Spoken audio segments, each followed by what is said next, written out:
Hey, Steve Stine from GuitarZoom here. Thank you so much for joining me in this third video of 4 videos.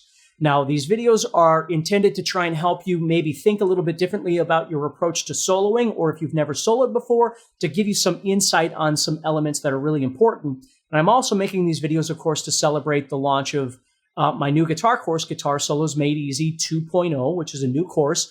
I upgraded an old course that I did a long time ago when the video quality wasn't as good and I was a bit more overweight at the time. And it's just got a whole bunch of new stuff that I thought would be really fun to talk about for someone who is trying to learn how to play solos. And again, we're not talking 5 years from now, but how to learn how to do some techniques and some thought processes that can meet you where you are right now and make you a better player, make you feel better about your guitar solos. So there's going to be a link somewhere near this video where you can click on it and you can learn more about it. And I encourage you to do that and see if it's something that might help you. So in this third video, in the first video, we talked about meandering. In the second video, we talked about phrasing. And I really recommend that you go back and watch those before you watch this video. But if you have already, let's go ahead and get started. So in this video, what we're going to be doing is talking about some various effects that I think are really important to gain confidence. And, when you solo, what I'm talking about are the effects hammer-ons, pull-offs, slides, bends, and vibrato. Those 5 things. And what you want to do is be able to execute these elements with absolute confidence, okay? And it takes time. Again, all these things take time to learn how to do, and you don't have to do them all at once. But learning how to do them comfortably is really important. So for me, let's start with the 2 slurring elements, which are hammer-ons and pull-offs. Now, if I was using the same scale that we've been using, which is the A minor pentatonic, which, by the way, we're going to expand in the 4th video, but in this video, what I'm doing is just taking those notes. Now, I know I can pick them, but what I want to do is I want to start learning how to slur them for a different kind of effect and other purposes that we'll learn about in the guitar course. But at the very least, what it does is it creates this sort of legato effect. So instead of picking everything, which creates that really staccato sound, which sounds great, but what I can do is start using some hammer-ons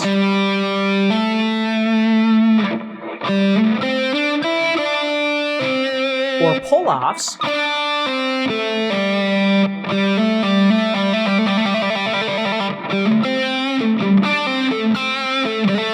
and slides. You see that?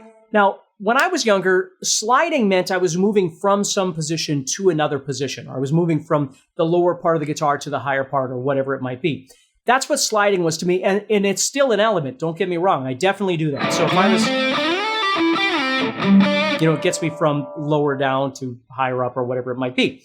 But later on, I started learning that sliding is actually a really great technique that you can use from a slurring or legato sense as well. So if I was playing in this first position of minor pentatonic, I could play a note and then slide into that exact same note again.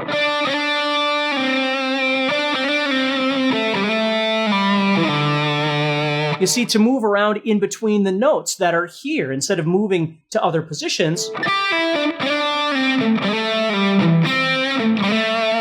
you can use that sliding as a technique or an effect to it doesn't necessarily get you from, lower to higher, but it just sounds really neat.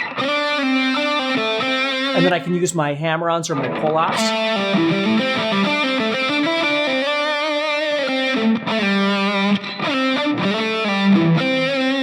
And you can get some really neat sounds by doing that.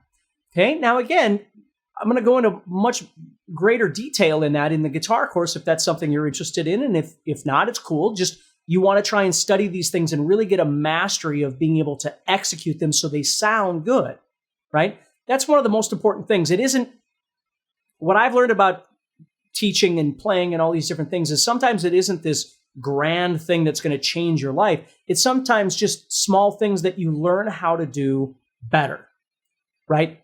And if you look at great guitar players, regardless of what style of music you like to listen to, they have a mastery of executing certain techniques on the guitar, whether it's a speed thing or whether it's a vibrato. Like I think of like David Gilmour, who's got an incredible vibrato, right? He's got an incredible sense of bending, things like that. Or Eric Clapton or something like that, versus a speed player like Yngwie Malmsteen or Paul Gilbert or whoever it might be that has a great sense of picking, right? Or something like that. There's just a whole host of players out there that do different things. And so the more time we spend on these various techniques, the better we get at being able to execute them. And therefore, the more we use them in our playing, and we can figure out how to use them more creatively, right? So now let's get to vibrato and bending. So vibrato...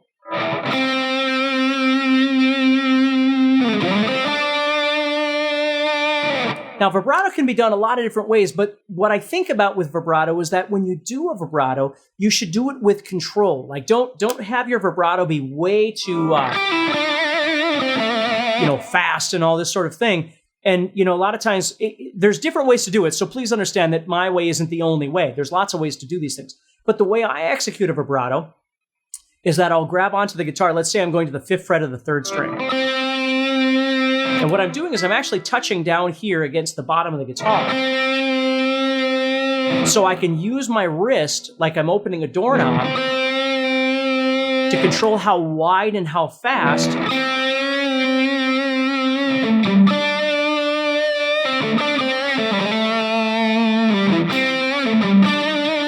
you see? So I can make it faster or slower.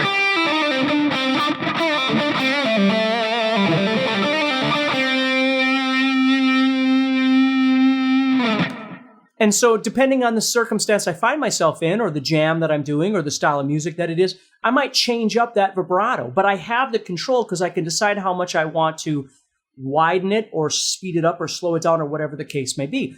So getting comfortable and understanding that vibrato isn't just shaking the string. I suppose in theory that's what it is. But it's really, and there's an art to it that I want you to really think about. Okay? And then bending is going to be the same thing. Now, bending, the number one rule with bending is you want to bend it in tune, right? You're bending a note, you're taking the string and bending it to something else. So if I was here on the 8th fret and I want to go to the 10th fret, I want to bend it until I hear that sound. If I bend it out of tune, it kind of sounds like I'm talking to aliens or something like that. You don't want to do that. You want to learn to gain control of these various techniques, okay? And they require time, they require practice, but be aware of it. Don't just be introduced to a bend or a vibrato and go, okay, I understand the concept, so I'm just going to start bending. It's all in which fingers you're using and the distance that you're bending and the string tension and all these different things make a difference in the effectiveness of that bend, and of course, practicing it over and over and over. So those effects, those 5 elements, I call them vocal elements, okay? Because they bring our playing closer to what a voice might do, right? Hammer-ons, pull-offs, slides, bends, and vibrato. So be aware of those things and begin practicing those more. And again, don't feel overwhelmed. You don't have to do them all at the same time. If you find that maybe sliding is something that you're really interested in, maybe start with just learning more about sliding, okay? Now, in the last video, what we're going to do is we're going to expand this scale that we're using right now, this pentatonic, to add some more colorful sounds to it. So again, do me a favor, check out the link somewhere near this video where you can see what Guitar Solos Made Easy is all about, 2.0, excuse me, and see if it's something you might be interested in. So take care, stay positive, and I'll see you in the next video.